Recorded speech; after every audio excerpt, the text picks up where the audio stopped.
అయితే నా అదృష్టం ఏంటంటే ఈ విద్యాలయం ప్రారంభించబడి బిఎల్ నరసింహం గారు, మేమందరం బిఎల్ఎన్ హ్యామ్ అనేవాళ్ళం. ఎందుకంటే ఆయన ఇంగ్లీషు మాస్టర్ కాబట్టి మంచి సరదాగా ఉంటుందని బిఎల్ఎన్ హ్యామ్ గారు అని పిలిచేవాళ్ళం. నేను పులిగడ్డ ప్రిన్సిపల్గా వర్క్ చేస్తూ బిఎల్ నరసింహం గారితో, శ్యాంప్రసాద్ గారితో, మరి రామారావు గారితో, ఆ తర్వాత వసంతరావు గారితో, కొన్నాళ్ళు ఎఫ్ఎస్సిగా ఉన్నటువంటి మన మిత్రులు ముక్తేశ్వర్ గారితో, ఇలాగా ఆ తర్వాత చంద్రశేఖర్ గారితో, ఇప్పుడు మరీదాస్ గారితో ఈ జిల్లాలో వర్క్ చేస్తూనే ఉన్నాను. ఈ విద్యాలయంతో నాకు మరి సుదీర్ఘమైనటువంటి అనుబంధం ఉంది. ముందుగా మన యొక్క పూర్వ విద్యార్థి సంఘం నోసా చాలా బాగుంది పేరు, మోడరేట్ అండ్ హైటెక్ నేమ్ లాగా ఉంది. బహుశా మీరందరూ కూడాను హైటెక్ కంపెనీస్లో చాలా మంది పనిచేస్తూ ఉన్నారు.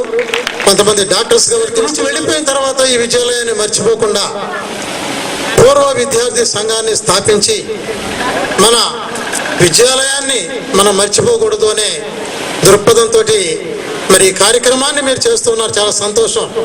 ఇవాళ సమాజం ఎలా ఉందంటే తిన్నామా, పండుకున్నామా, తెల్లారిందా, ఇదే కాన్సెప్ట్ తోటి బ్రతుకుతున్నటువంటి ఈ రోజుల్లో ఇలాగా ఓ మంచి స్ఫూర్తిదాయకమైనటువంటి కార్యక్రమానికి శ్రీకారం చుట్టడం అనేటువంటిది చాలా అదృష్టవశాత్తు ప్రిన్సిపల్స్ మధ్య కూడా చక్కని సహకారం.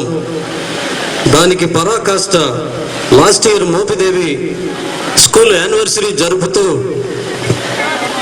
అతిథులుగా పిలుస్తారు, లేదంటే ముఖ్య అతిథిగా పిలుస్తారు. కానీ నాతోటి అధ్యక్షత వహించి వాళ్ళ స్కూల్ యానివర్సరీ నడిపించారు ఎడ్విన్ గారు.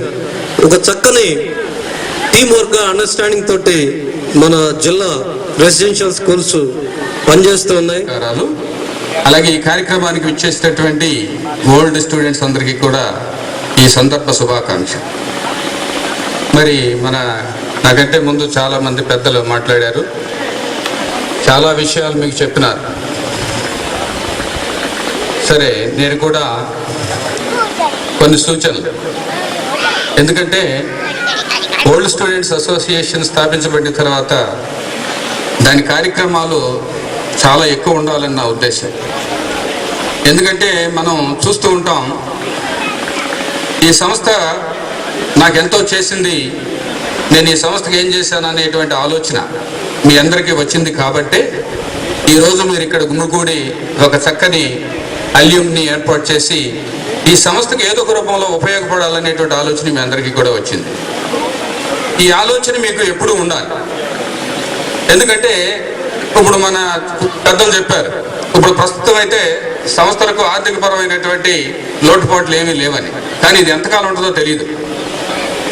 అయితే ఆర్థిక లోటుపాట్లు లేవు అని చెప్తున్నాం, కానీ సంస్థలో ఇన్ఫ్రాస్ట్రక్చర్ అవస్థాపన సౌకర్యాల లోపం మాత్రం అన్ని స్కూళ్ళకి ఉన్నాయి, నాట్ ఓన్లీ నిమ్మకూరు. నేను వింటా ఉన్నాను, ఎప్పుడు నిమ్మకూరు వచ్చినా ప్రిన్సిపల్ గారు నీరు ఉందా అని అడుగుతుంటాడు వర్కర్స్ని పిలిచి.